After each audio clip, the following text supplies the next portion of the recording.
Aujourd'hui, dans le podcast Timothée dessine, on va parler du dessin en perspective, quelques astuces pour rendre en fait la profondeur et puis les lignes générales en fait de la théorie qui nous permet de faire de la perspective en dessin.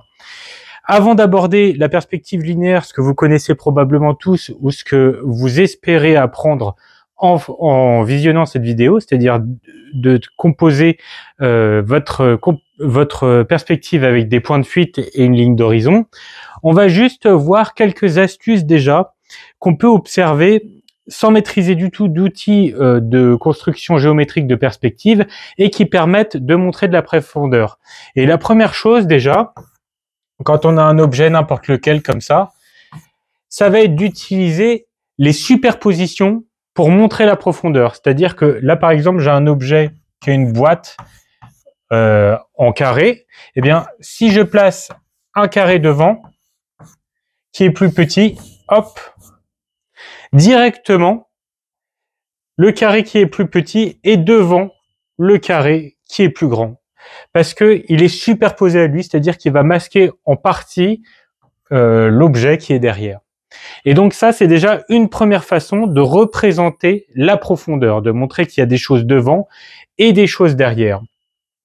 Si on prend une boîte et qu'on s'imagine comme ça un élément qui est censé avoir une taille identique, qui a été produit en série ou alors qui est une espèce animale par exemple, donc ce carré-là, je peux utiliser aussi comme ça le fait de raccourcir sa taille pour le représenter plus éloigné. Ça fonctionne d'autant mieux ici que la base, hop, est plus haute et plus haute. Si la base était plus basse, en fait, il devrait être sur un volume. Par exemple, ici, il pourrait y avoir ce volume-là, hop, donc qui est à une hauteur, et en contrebas, quelque chose de plus petit comme ça, qui a la même taille. Ici, ça continue à fonctionner. D'ailleurs, qu'on peut envisager tout à fait le fait que là, le carré qui est plus petit est derrière, à partir du moment où on représente l'élément similaire en hauteur. Si jamais ils sont sur le même plan, sur la même surface au sol, eh bien, il va falloir, hop, bouger comme ça notre élément pour qu'il soit placé plus en haut, en plus d'être plus petit. Donc ça, c'est des principes de base qui vont nous permettre très facilement déjà de représenter quelque chose qui est devant, quelque chose qui est derrière. Et on peut déjà composer tout à fait, par exemple, une planche de bande dessinée avec un décor sommaire. Donc par exemple, on aurait comme ça à l'avant un personnage. Tac. Et on veut le représenter dans un environnement, et ben il suffit de placer comme ça un cadre qui est derrière lui et avec la tête qui est superposée. Pourquoi pas, hop, un pot de fleurs comme ça aussi, qui va justement passer en partie devant le cadre. Ça montre qu'il y a d'autant plus de profondeur. Et pourquoi pas ici, par exemple, un cadre de porte. Et derrière, on peut, hop, apercevoir ici, par exemple, une fenêtre, un plan de travail, une cuisine ou je ne sais quoi. Et on voit que là, on a utilisé que des superpositions et qu'on a quand même pu dessiner un décor qui est assez complexe avec 3 plans. C'est-à-dire un premier plan qui est celui du personnage qui est devant, un deuxième plan qui est le mur juste derrière lui, et ensuite encore un troisième plan, hop, qui est dans le renfoncement derrière la porte ici. Donc ça, on l'a fait uniquement avec des superpositions et puis ça peut fonctionner très bien pour montrer dans certains cas de figure, dans des cas particuliers en fait, de la profondeur avec uniquement des superpositions. Donc maintenant, on va s'attacher à la perspective linéaire. Donc c'est celle avec la ligne d'horizon et les points de fuite. Donc ce qui est primordial avant tout, c'est de comprendre ce que c'est que la ligne d'horizon. Donc la ligne d'horizon, elle traverse dans la plupart des cas comme ça nos compositions de manière horizontale, hein, d'où son nom, la ligne d'horizon, mais on peut tout à fait choisir de la pencher selon la composition qu'on veut faire. En fait, c'est un choix qui est artistique de la conserver horizontale, même si dans la plupart des cas, ça va fonctionner. Alors cette ligne d'horizon là, en fait, c'est un concept. C'est pas quelque chose qu'on doit représenter nécessairement, qui sera définitif dans la finalité de son dessin. Quand on va observer une composition aboutie, par exemple, et pourquoi pas réaliste ou quoi que ce soit, il peut tout à fait y avoir une ligne d'horizon qui a servi à tracer l'ensemble de la perspective dans sa composition, mais au final, elle n'apparaît pas du tout. En fait, elle apparaît dans des cas très particuliers, par exemple quand on dessine l'océan, la mer. Parce que en fait, il y a pas de, on observe l'infini. Et donc c'est une ligne ici, l'horizon, donc qui représente l'infini devant nous, devant l'observateur, et qui est exactement situé à la hauteur des yeux ou de la caméra de l'observateur. Ce qui fait que quand on fait un dessin d'observation, par exemple, et qu'on est en train de dessiner dans son carnet de croquis d'observation, eh bien notre ligne d'horizon, elle va se situer à la hauteur de nos yeux. Donc moi, quand je suis au tableau là et que je veux tracer ma ligne d'horizon, eh bien en fait, elle est ici. Hein. Et dès lors que je vais me baisser comme ça, elle sera ici. Voilà. Donc c'est vraiment la hauteur de mes yeux.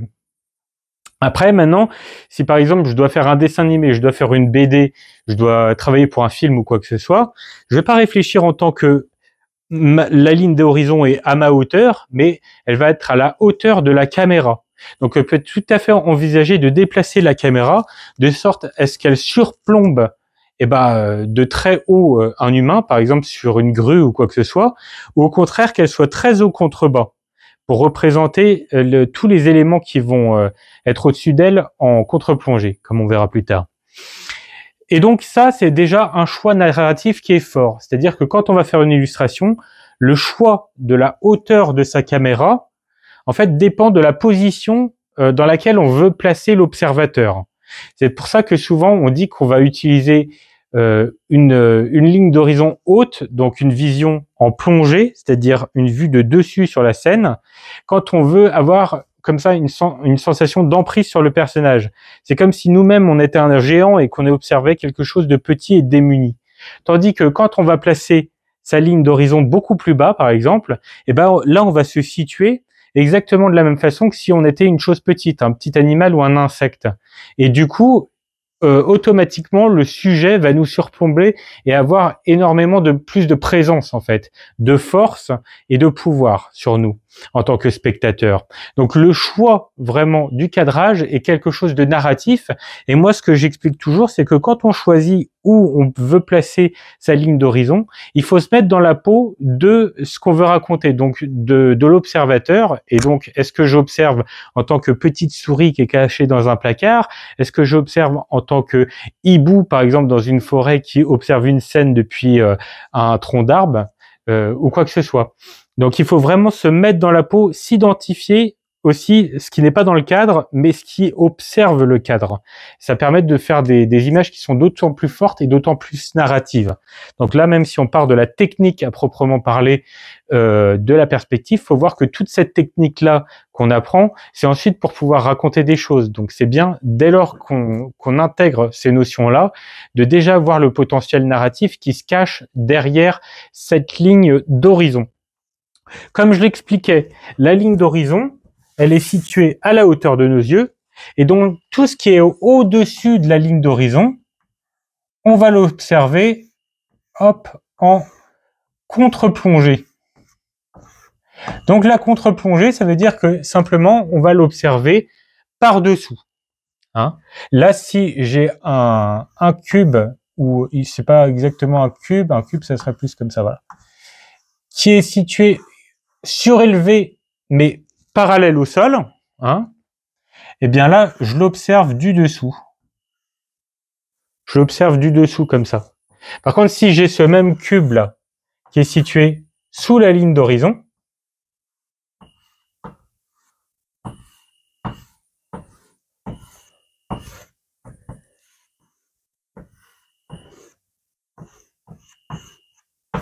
hop là. Eh bien, ce cube-là, je l'observe par dessus, donc ce qu'on appelle en plongée. Alors, ce qu'on va pouvoir observer, c'est que plus on s'éloigne de cette ligne d'horizon-là, plus on va voir des transformations sur le sommet des boîtes là. C'est-à-dire que si le sommet de ma boîte est exactement placé à la hauteur de mes yeux, par exemple, eh bien, je vais avoir comme ça une forme qui va être d'abord complètement une ligne, comme ça, pour traduire ces deux angles-là. Et ensuite, plus en bas, je vais avoir une déformation qui va me montrer les plans. D'accord? Et en fait, plus je descends, plus cette transformation-là sera importante. Voilà. Si je dessine ce qu'il y a derrière ici, par exemple, tiens, quelque chose comme ça. Si je dessine quelque chose ici, j'obtiens quelque chose comme ça. D'accord? Donc là, on observe que ici, il y a un carré qui est plus important, et ici, il s'aplatit jusqu'à devenir carrément une ligne. Et si on projette plus haut, tac, tac, tac, tac, comme ça, et ben là, on inverse le processus.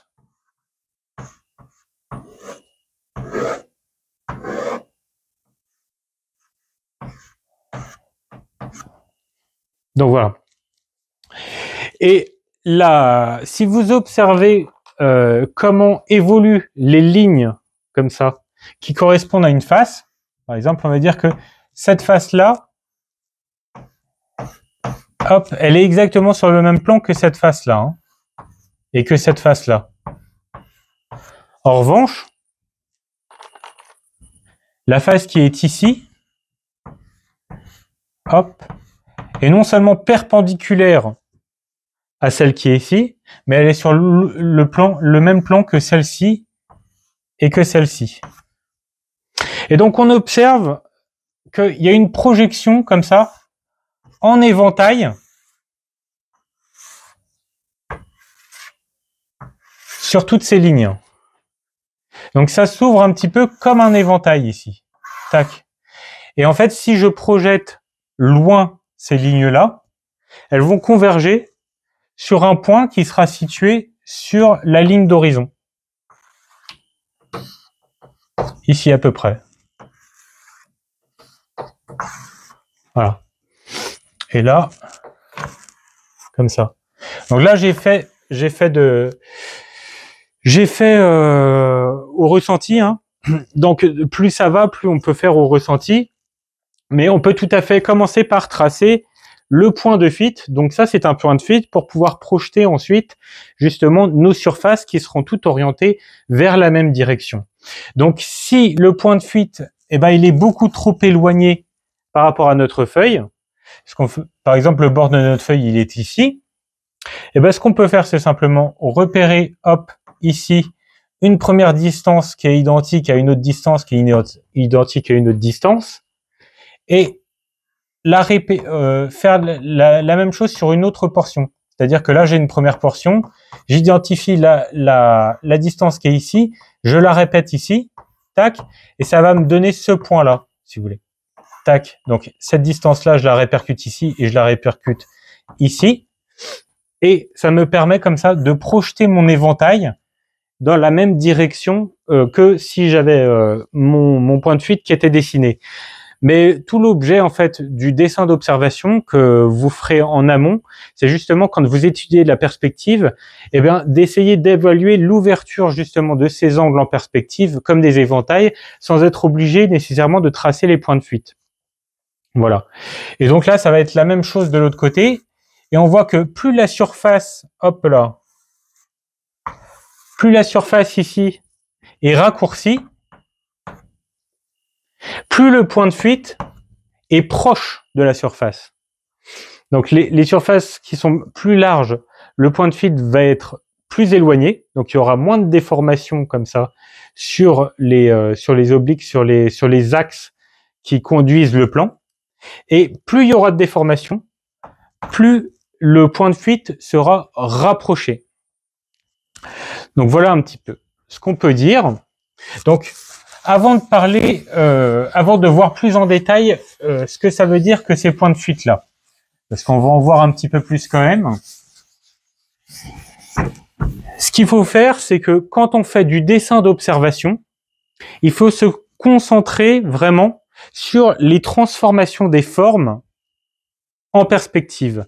Donc par exemple, s'habituer comme ça à dessiner, si vous êtes dans une pièce comme ça, à dessiner des pans de mur, hop, et puis sur ce plan-là par exemple où il y a une porte, et ben avoir le bon réflexe d'analyser finement à quel point par exemple la largeur de cette porte-là, elle est raccourcie par le plan qu'elle a en perspective. C'est-à-dire que une porte comme ça, hop, elle est très courte dessinée, mais en réalité, elle a tout à fait la taille d'une porte normale. Et donc, si on projette la porte ici et qu'on la projette sur ce plan-là à la même hauteur, eh bien, du fait que ce plan-là, justement, il soit beaucoup moins raccourci, notre porte, la même identique, elle pourra avoir une largeur qui est beaucoup plus conséquente en proportion dans ce plan-ci, par exemple. Voilà. Ça, ce sont les deux mêmes portes. Mais ce qu'on observe, c'est que dans les plans qui nous font plus face, eh ben, sa largeur est largement moins diminuée que sur les plans qui sont très raccourcis. Donc, qu'est-ce que j'appelle des raccourcis maintenant? En fait, les raccourcis, ça correspond à l'inclinaison que va y avoir sur un plan ou sur un objet en général. Donc, si j'ai par exemple un carré, hop, qui est incliné comme ça. Ce carré est incliné de cette façon. Tac. Donc là, on le voit de dessus. Donc par exemple, je veux projeter ce carré en perspective. Tac, tac, tac, tac, tac. Donc ici, il y aura le devant. Hein. Donc il est inversé, on projette inversé. Donc je fais la première arête de mon cube comme ça. Donc là, hop, ça va être très très raccourci en perspective. Et en revanche, ici que c'est plus grand, hop, on va pouvoir se permettre de faire quelque chose qui est moins transformé. Donc ici, le plan qui est raccourci, c'est celui-là. Il est très raccourci et celui-là, il est moins raccourci. D'accord? Donc simplement, les raccourcis, justement, tout ce que ça fait, c'est que ça indique que l'inclinaison du plan. Donc pour observer, hop, comment ça travaille, on peut toujours dessiner comme ça les centres de nos surfaces. Donc pour ça, on fait une croix. Et en fait, la croix indique toujours le centre de la surface en perspective.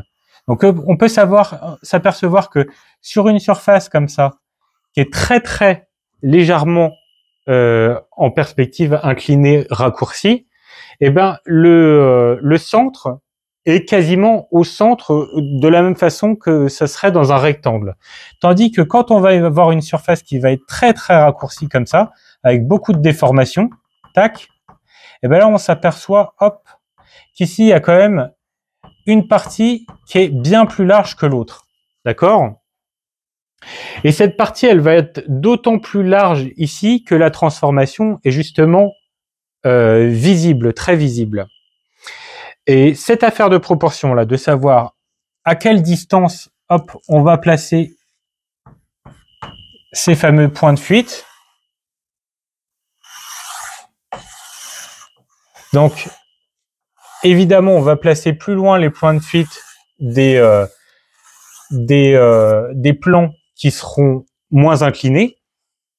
Mais on va aussi faire un choix artistique quand on va tracer ces points de fuite-là, de choix de focale.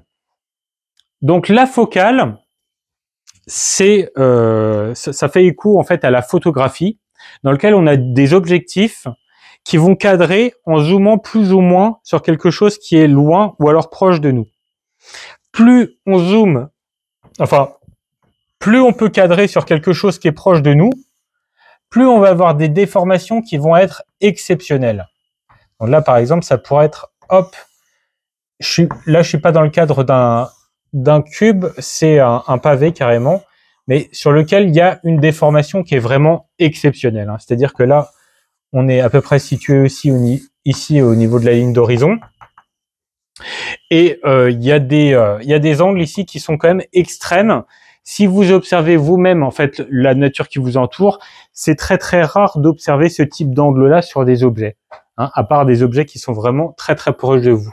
Et en fait, si vous poursuivez comme ça, hop, par exemple pour tracer quelque chose, un plan comme ça qui serait plus loin.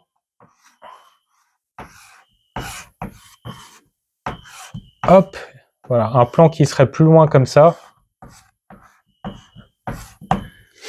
Et ben là, vous allez observer directement des transformations qui sont moindres. Donc là, on est plus dans une vision qu'on a l'habitude de voir, voilà, quand on regarde en sortant, etc., avec ses yeux. Et ensuite, vraiment, quand on va zoomer très très loin, tac, il y aura des déformations qui vont être vraiment très très très écrasées. C'est-à-dire que la ligne là sera presque horizontale en fait de bout en bout, hein, pour exagérer. Pour exagérer, c'est presque horizontal de bout en bout. Donc, quand on fait un choix comme ça sur ces déformations, ce qu'on fait en fait, c'est de positionner notre observateur par rapport à la scène. Si on veut faire un observateur qui est très très proche de la scène, eh bien à ce moment-là, on va utiliser plutôt des points de fuite qui sont rapprochés pour créer des déformations qui sont extraordinaires. Et plus on va éloigner justement nos points de fuite de nos sujets comme ça, dans notre cadrage, hein, si on cadre ici par exemple, tac, comme ça, et bien là, nos points de fuite sont assez éloignés de notre sujet, mais pas trop non plus. Hein. C'est juste un tout petit peu, hop, plus éloigné comme ça du sujet. Et après, si on va cadrer par exemple ici carrément, et ben là, on cadre en téléobjectif, donc on cadre sur quelque chose qui est zoomé, et il y a très peu de déformation visible. Alors pour vous expliquer plus en détail, par exemple, si je me mets ici et que je mets ma main devant la caméra, elle obstrue carrément l'objectif, et moi je suis invisible derrière la main tellement elle est grosse.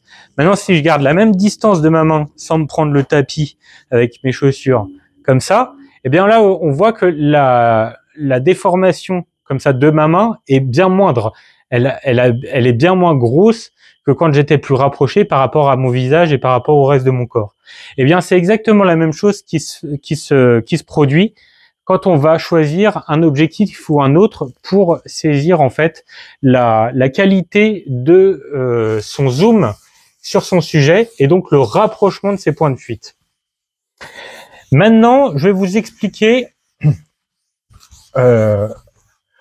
comment on peut commencer le dessin avec une ligne d'horizon et un seul point de fuite. Donc, ce que vous pouvez faire, c'est vous prenez un cadre comme ça, une feuille, tac. Vous n'avez pas du tout besoin, du coup, de tracer la ligne d'horizon, en fait. Le point de fuite va définir où se situe la ligne d'horizon complète dans la scène. Donc, par exemple, je peux choisir de le placer assez bas comme ça, et on verra l'ensemble de cette portion-là de la feuille en contre-plongée, et dessous ce point de fuite en plongée. Donc, on a un premier point, et on va pouvoir projeter, hop, ce point ici, dans un premier temps. Là, on aura une surface au sol qui s'en va vers l'infini. Hein. Donc, je peux faire une première horizontale, comme ça.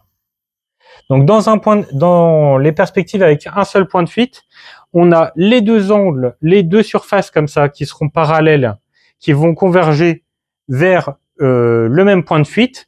Et par contre, sinon, on va avoir que des verticales et des horizontales pour représenter les murs qui sont face à nous. Donc là, c'est vraiment un cas particulier quand on compose en perspective, les perspectives à un seul point de fuite. C'est-à-dire que les éléments qu'on va observer nous font complètement face. Et donc, comme ils nous font complètement face, eh bien, la surface, justement, en face de nous, elle n'a pas de modification dans l'angle. Voilà. Ces angles ne fuient pas. En fait, les angles horizontaux ne fuient pas. Donc ensuite, on peut définir comme ça, à partir de ce moment-là, la hauteur du mur du fond. Hop. Et donc là, on a un mur, un sol déjà. Et ensuite, pour définir comme ça les deux autres surfaces et le plafond, eh bien, je fais partir comme ça du point de fuite et je trace à partir des angles de mon mur en partant de mon point de fuite. Donc là, le point de fuite, je l'ai fait vraiment centré. On n'est pas obligé de le centrer autant. On peut tout à fait pratiquer d'une autre façon. Donc, ce que je vous propose de faire pour bien vous appliquer à apprendre et à comprendre comment ça fonctionne, c'est de poser 2 ou 3 éléments comme ça qu'on va pouvoir répéter sur différentes surfaces. Donc là, par exemple, je vais poser une fenêtre et je vais poser une porte comme ça. Donc là, les éléments que je vais dessiner sur le plan qui nous fait face ne subissent aucune transformation due à la perspective. Ok ? Et donc, si je veux faire une fenêtre comme ça, qui a exactement la même hauteur sur mon plan gauche, par exemple, eh bien, je poursuis un petit peu la hauteur ici jusqu'au départ du plan du mur. Je fais de même ici. Et là, je vais projeter ma hauteur, hop, en utilisant, hop, mon point de fuite, comme ça. Tac, je projette cette hauteur-là et je projette de la même façon la hauteur du bas de la fenêtre. Voilà. Et à partir de ce moment-là, bon bah là, j'ai une première longueur. Et ensuite, je vais pouvoir estimer comme ça l'épaisseur, la largeur de ma fenêtre. Alors, il y aura un autre moyen de le calculer plus finement, mais le mieux, c'est justement de travailler de concert la mise en pratique de la perspective avec le dessin d'observation pour le faire de façon sensible un petit peu, hein, sans tout calculer, parce que sinon on tombe dans de la géométrie qui est vraiment trop poussée. Mais en réalité, il y aurait tout à fait un moyen de le calculer. C'est simplement ce plan-là, je pourrais tout à fait le quadriller, hein, et réutiliser un schéma comme ça qui correspond à un premier carreau ici, que je vais projeter sur l'ensemble pour le subdiviser avec la même qualité de carreau. Et à ce moment-là, je peux observer par exemple la taille de combien de carreaux ça fait, et donc le placer en fonction, de placer la même largeur en fonction, avec des repères qui seraient transformés d'un quadrillage, d'un maillage, comme ça, sur une surface qui fuit. Donc là, ce que je vais avoir en haut de cette fenêtre, par contre, comme elle est creusée à l'intérieur, eh bien, c'est une horizontale ici qui va traduire, comme ça, le dessus de la fenêtre qui est creusée à l'intérieur du mur. Hein. En gros, j'ai ma fenêtre comme ça, hop, et ici, cette portion-là, eh ben, je vais avoir, hop, comme ça, une première horizontale pour traduire comme ça l'épaisseur du mur creusé, en fait. Et là, je vais pouvoir faire de la même façon pour ma porte. Tac, là, ma porte. Donc pareil, je vais utiliser ce point de fuite là pour pouvoir la projeter sur une surface qui est tracée en perspective. Et ensuite, hop, j'établis comme ça sa largeur. Hop. Donc là, ce qui va se passer, c'est que, hop là, tout ça c'est pas très propre. Voilà, là c'est plus propre. Plus je vais m'avancer ici, et plus les déformations seront quand même courtes. Mais ça va être de moins en moins court quand même. Là, il y aura des transformations qui vont être de moins en moins franches. C'est-à-dire que une première porte, par exemple ici, posée juste à côté, sera quand même beaucoup plus large que celle qui suit. Et ensuite encore plus large. Donc je vais vous montrer pourquoi. Donc déjà, vous pouvez tester de faire ce genre de truc. Hein. Pourquoi pas de placer pareil un tapis au sol. Pourquoi pas de monter une table. Hein. Donc par exemple ici, je monte une table qui est exactement à la hauteur hop, de mon point de fuite. Donc, je peux juste projeter comme ça. Ensuite, les pieds qui seraient ici, qui sont horizontaux sur ce plan-là. Tac. et je continue à projeter ici pour avoir par exemple les deuxièmes pieds qui sont et ici et plus loin là. Vous voyez comment je fais? Donc là, on est vraiment en train de travailler sur des éléments qui sont tous parallèles entre eux et perpendiculaires entre eux.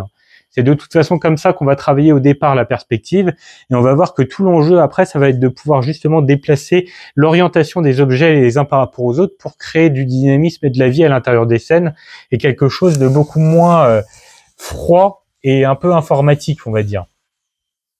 Donc là maintenant, je vais vous montrer justement comment on peut répercuter des distances sur des plans en perspective. Donc si je dessine une route, par exemple, comme ça, hop, qui pointe vers l'infini, et que cette route-là, eh ben, sur le côté, il y a des pylônes. Donc, il y a un premier pylône ici, tac, tac, tac, tac, tac, tac, tac. Donc, il va être là. Et imaginons qu'il y ait des pylônes comme ça sur tout au long de la route qui vont fuir en direction de mon point de fuite sur une route complètement rectiligne. Donc, je peux commencer à tracer un premier pylône qui sera situé à cette distance-là de l'autre poteau. Et pour trouver un poteau qui va suivre exactement à la même distance à la suite, donc là, je vais trouver le milieu, comme ça, de mes deux pylônes. Hop, je vais projeter une première ligne comme ça qui va passer par le milieu. Tac. Et qui va situer comme ça le centre, en fait. Je pense qu'il est plus haut que ça, je suis pas très précis là dans mes dessins. Mais ça situe le centre ici de ce poteau-là. Et vous avez vu que là, en fait, si je trace une ligne entre les deux, comme ça ici, eh bien déjà, en fait, j'ai deux distances qui sont similaires. Donc là, pour projeter, hop, un poteau qui va être à une distance similaire du premier, comme ça, eh bien, je passe une ligne comme ça qui va traverser le centre et qui va être projetée de l'autre côté. Tac. Et voilà. Et après, j'ai qu'à faire ça tout le temps. Et plus je vais m'approcher comme ça du point de fuite, plus les distances seront courtes, pour finalement être très très courtes. Donc là, c'est une grosse distance. Enfin, c'est la même distance, mais disons que la largeur comme ça est plus importante ici. Et puis après, elle va progressivement, très très progressivement se réduire et de plus en plus progressivement se réduire, qu'on se retrouve comme ça sur des poteaux qui sont éloignés. Exactement pour les mêmes raisons que ce que j'expliquais tout à l'heure avec le choix des focales. Donc plus on zoome sur quelque chose qui est loin, moins il y a de déformation. Donc ça marche comme ça ici. Donc si on veut comme ça reproduire une distance divisée en distance égale, on peut tout à fait utiliser cette méthode-là. Après, on va voir à quoi ça sert d'avoir deux points de fuite. Donc quand on a deux points de fuite, donc on a notre ligne d'horizon dans un premier temps. Si je mets un point de fuite ici par exemple, donc j'ai un premier plan comme ça, un premier plan qui va être orienté vers ce point de fuite. Si je trace tac tac tac tac ici un autre plan qui part de ce même point de fuite, eh bien ces deux surfaces là sont parallèles entre elles. Ça c'est parallèle. Donc ça c'est parallèle, et après si je continue même ici par exemple, cette surface qui est là derrière, elle va être aussi parallèle aux autres, d'accord? Après si j'ai une surface hop qui pointe vers un autre point de fuite justement là-bas, tac, eh bien de la même façon, par exemple si j'ai une surface ici qui va pointer vers ce point de fuite là, la première que j'ai tracée, celle-ci là, et celle-là sont également parallèles. Donc voilà.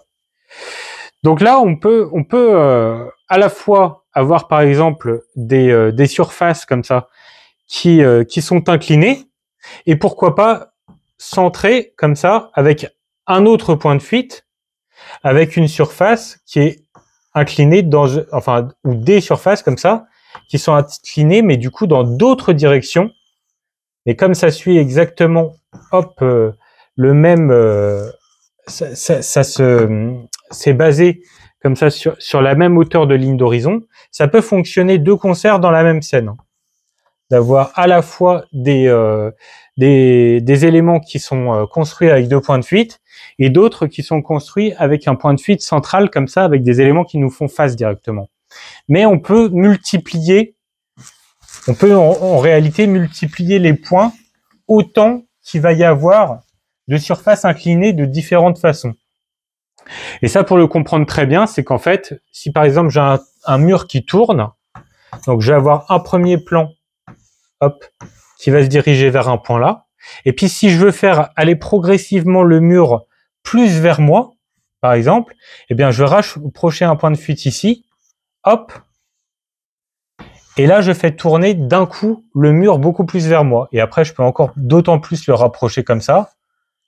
Et pour qu'au final, hop, ça soit, pourquoi pas, même carrément qu'on voit le bord carrément du mur comme ça, si le point de fuite au final il se retrouve ici par exemple.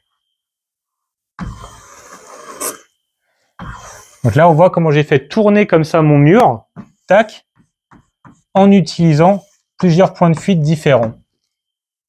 Voilà. Donc comment on va pouvoir en fait déplacer ces points de fuite sur sa ligne d'horizon. Donc là, le truc que je veux vous conseiller, si vous voulez par exemple avoir 2 autres points de fuite, eh bien c'est de commencer par tracer un cercle comme ça. Vous tracez un premier cercle dans lequel vous allez mettre, hop, placer comme ça un premier carré. Donc vous le faites beaucoup plus propre que moi. Il faut vraiment que le truc soit carré. Là, je le fais vite. Après, on prend, hop, sa ligne d'horizon comme ça. Donc on commence par projeter le premier coin ici. Tac. Quelle est la surface qui va être la plus courte? Donc ça va être celle-là. Donc c'est là où on va rapprocher le plus le point de fuite. Hop, je le rapproche ici. De l'autre côté, hop, ici, ça va être l'autre bord. Et donc on va faire un point de fuite qui va être plus éloigné. Hop. Donc là, j'ai une première orientation en fait qu'on définit comme ça sur ma ligne d'horizon. Hop, 2 points de fuite.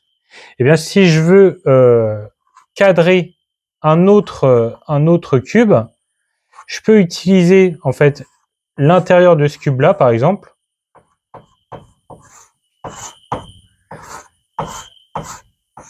Hop là. Donc je vais continuer à le tracer le cube. Tac. Enfin, le carré au sol en fait. Et là, je vais pouvoir projeter ça ici. Hop. L'arrière ici. Et là, par exemple, ça va me définir, hop, en projetant ici, un autre point de fuite. Là, de la même façon, je vais pouvoir projeter ici le premier, l'autre, par exemple, il est là. Tac, donc là, tout ça, en fait, ouais, ça passe par les 2 points qui sont ici. Et donc, une fois qu'on a ça, et ben là, on passe par ici et là. Tac, on projette. Et on a encore un autre point. Et là, de la même façon, donc celui-là, il va passer par les 2 et rejoindre comme ça. Donc là, on a multiplié les points, par exemple. Bon, c'est une façon beaucoup plus laborieuse de travailler. Et puis surtout, il faut vraiment prévoir en avance les différentes orientations des objets qu'on peut avoir. On peut aussi travailler comme ça sur un plan qu'on va travailler en quadrillage, par exemple. Donc, qu'on va mailler comme ça, hop. Et puis, simplement mettre au carreau une surface qu'on aura tracée en amont, comme ça, de plans, avec le même nombre de carreaux, donc pas comme j'ai fait là, mais pour ensuite dessiner son plan en suivant son exemple sur les carreaux. Hein. Donc, si j'ai un truc même compliqué comme ça, on va dire, tac, hein, et ben là, je peux me mettre ici, par exemple, répéter en perspective ce que ça va donner. tac. Et voilà. Et comme ça, je l'ai mis en perspective ce truc-là. Donc après, je sais pas si c'est encore projeté d'une autre façon, par exemple vers le bas ou quoi que ce soit. On peut tout à fait imaginer d'avoir un volume comme ça à la fin, qu'on travaille avec des formes qui sont organiques sur un maillage qu'on aura établi avant sur une surface quadrillée. Voilà, avec la technique de la mise au carreau, qui est un peu décriée par pas mal de dessinateurs, mais qui est très utile quand même quand on va travailler en perspective, quoi. Et ça permet de gérer des déformations sur des objets très complexes. Ok, donc on va voir maintenant le troisième point de fuite. Donc le troisième point de fuite, finalement, il va se rajouter uniquement quand on va travailler sur des objets qui sont très très hauts. C'est-à-dire que dans la plupart des cas, la distance qu'on va avoir sur le reste de l'horizon entre les points de fuite va être très éloignée. Ça va être du téléobjectif parce que on va regarder quelque chose qui est tellement grand qu'en fait ça va modifier nos verticales comme ça, comme si on voyait en fait en profondeur le sommet de quelque chose qui est très haut. Donc moi, ça me l'a fait par exemple une fois, j'ai eu le vertige en regardant comme ça le clocher de la cathédrale à Nantes. Et c'était tellement haut que j'ai eu l'impression de tomber vers le ciel, parce que comme j'ai le vertige, automatiquement ça fait ça. Donc là, par exemple, si j'ai un très grand immeuble comme ça, eh ben les faces, elles vont non seulement converger comme ça vers ces points-là, mais également, hop, en hauteur vers un point qui est extrêmement éloigné comme ça. Donc, hop, ici et ici. Donc là, ça serait vraiment quelque chose qui est vraiment hyper haut, et on peut tout à fait choisir de cadrer à chaque fois bien au-dessus de la ligne d'horizon. Ça, c'est quelque chose que j'ai oublié de dire aussi, mais la ligne d'horizon, elle n'est pas obligée d'être située dans le cadre. Elle peut tout à fait être en dessous ou en bas, en fait. Donc ça, tout dépend de l'inclinaison justement de ses yeux ou de la caméra. Parce que si par exemple, moi je regarde une scène qui est devant moi comme ça, hop, et que je cadre de cette façon, et ben la ligne d'horizon, elle est située par exemple ici dans le cadre qui fait complètement face à mes yeux. Donc ici, par exemple, au loin, pourrait y avoir une petite maison, comme ça.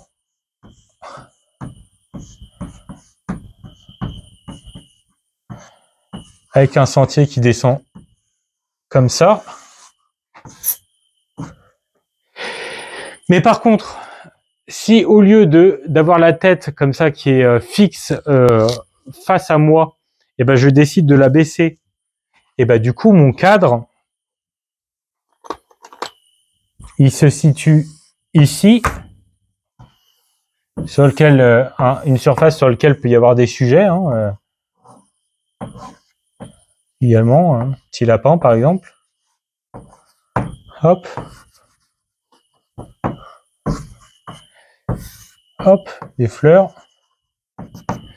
Mais où il n'y a plus ni la maison, ni la ligne d'horizon.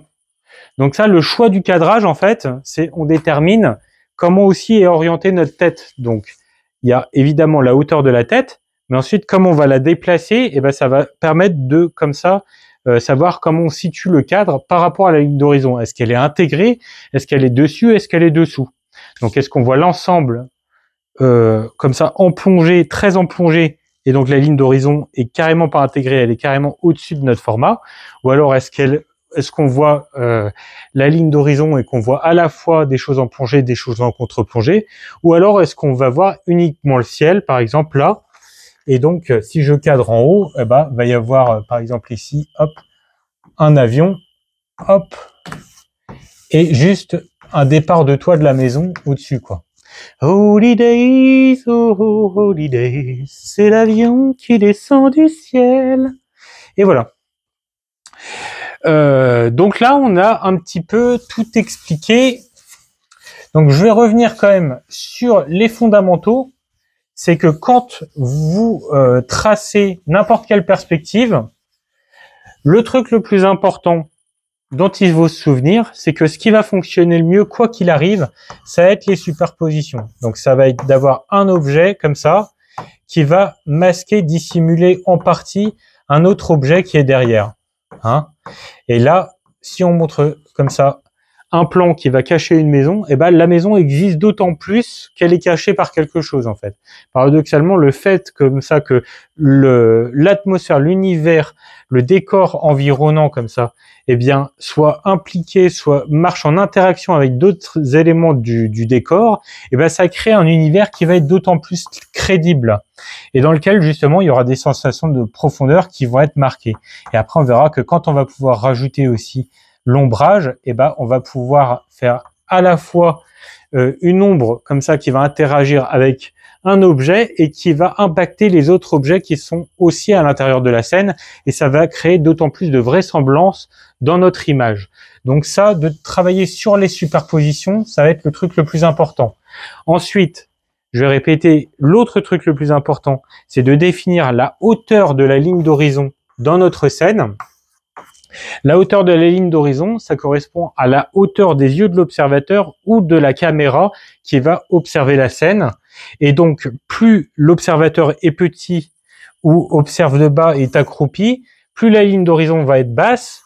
Et donc, on va avoir l'ensemble des sujets qui va être vu en contre-plongée à partir du moment où on cadre au-dessus de cette ligne d'horizon-là, ou qu'elle est intégrée basse dans notre composition. Et si au contraire, on va avoir comme ça une ligne d'horizon qui est haute, et ben à ce moment-là, on va avoir des éléments qui sont vus en plongée.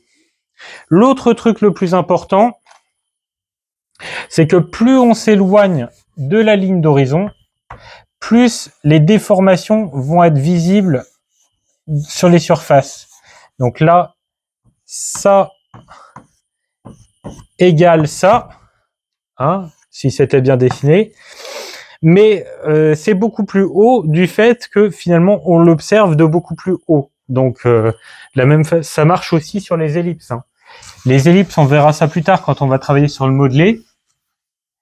Mais en gros, si vous avez une ligne d'horizon comme ça, hop, et que vous avez un tube, hein, et ben le premier tube comme ça qui est très proche de la ligne d'horizon, enfin la première ellipse qui est très proche de la ligne d'horizon est très écrasée, et plus on va s'éloigner justement de l'horizon, plus ça va devenir circulaire à la fin. D'accord? Et donc là, simplement, ici, à cette hauteur-là, ce qu'on aura comme valeur, c'est une ellipse qui est intermédiaire entre les deux. Hein? Donc, plus on est proche ici, plus ça va se retransformer comme une ligne, et plus on va s'éloigner, plus ça va devenir circulaire ici. Mais du coup, si on fonctionne avec une boîte, ben ici, hop, c'est très très écrasé, par exemple. Tac, tac. Là, par exemple, c'est le centre de la boîte. Hop. Et ici, hop, va y avoir des déformations qui vont être aiguës. Et ici, ça va être intermédiaire. Voilà. Ça fonctionne de la même façon, les transformations. Donc, il y a les transformations comme ça sur les hauteurs, donc sur la plongée ou la contre-plongée, mais également en raccourci. Donc, une surface comme ça, qui est vue très en biais, hop, par exemple sur un cube, est très raccourcie par rapport à une surface qui est vue beaucoup plus de face. Et moins la surface est transformée, c'est-à-dire plus les fuites comme ça sont à peu près parallèles entre elles, moins en fait le centre est décentré par rapport à un rectangle normal. En revanche, plus il y a de transformations comme ça sur une surface, tac, ça fonctionne pas du tout là ce que j'ai fait, hop là, plus justement là il y aura une transformation visible, hop, sur les largeurs. Donc ici c'est petit et ici ça va être beaucoup plus gros quand même. Voilà. Et en fait, plus c'est proche, plus il va y avoir de déformations.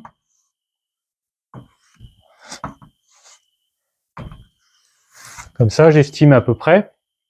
En revanche, plus on va être loin, plus ça va être serré. Tac, tac, tac, tac, tac. Voilà. Donc aussi, la position du point de fuite correspond à l'angle global dans lequel est projetée une surface. On a vu un peu tout ce qu'il fallait pour commencer. Donc, on commence uniquement avec des boîtes au départ, des volumes très simplifiés, des pavés.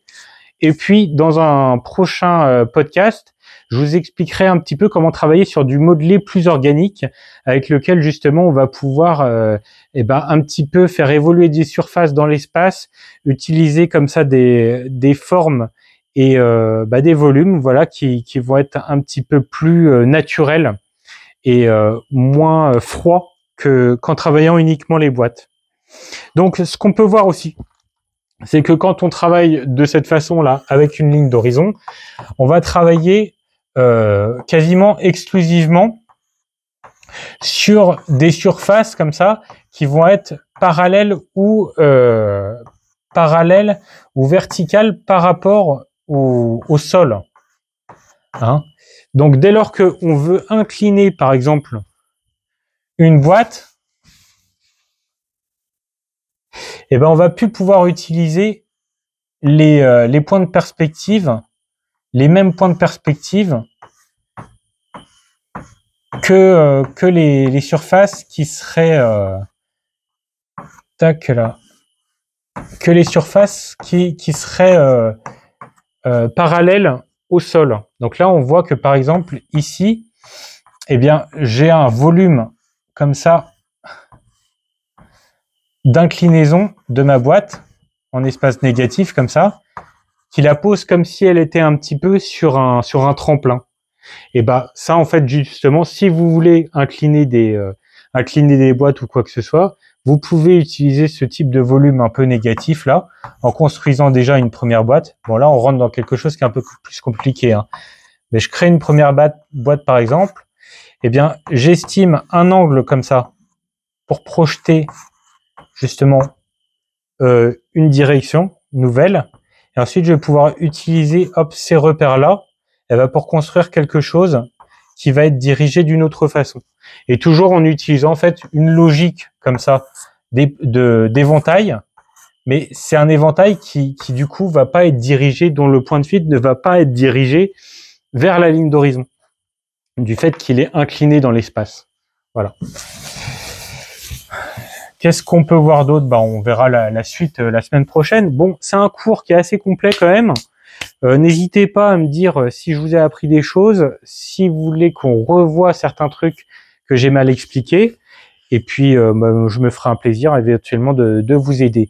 N'oubliez pas que moi, je donne des cours de dessin, surtout en présentiel, hein, à Gréoux-les-Bains et à Esparon-de-Verdon, que je propose des stages et des ateliers durant tout l'été chez moi et Esparon-de-Verdon, que ça fonctionne super. Les participants sont vraiment super contents.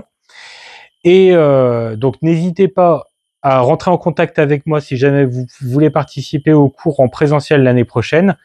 Et pour ceux qui veulent prendre des cours particuliers par Internet, vous pouvez m'envoyer un mail en allant sur mon site dessinprovence.com et vous m'envoyez un mail avec des dessins à vous et avec aussi un objectif, quelque chose que vous voulez faire. Et par rapport au projet, si vous voulez, moi je vous dirai si c'est OK ou pas et comment on peut s'organiser pour que je fasse ça. Parce que je peux pas donner des cours à tout le monde non plus et que j'ai un peu envie de choisir quand c'est par Internet avec qui je vais travailler. Comme je vous accompagne vraiment, si vous voulez, je vais pas vous donner un cours et puis vous aurez pas de nouvelles de moi. Ce qui va se passer, c'est que si on travaille ensemble sur Internet, vous m'envoyez vraiment vos dessins. Moi, j'en fais des commentaires comme ça précis. Je travaille, je vous envoie des dessins de correction, etc.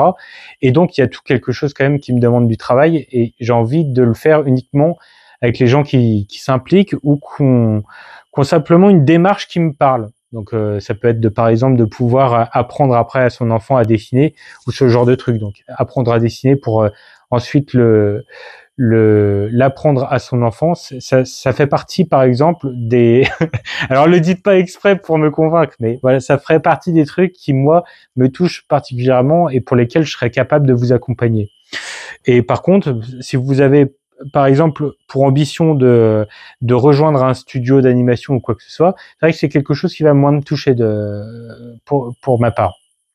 Et à ce moment-là, je pourrais vous réorienter à la limite vers d'autres dessinateurs qui proposent des formations qui sont plus adaptées à ce que vous cherchez éventuellement.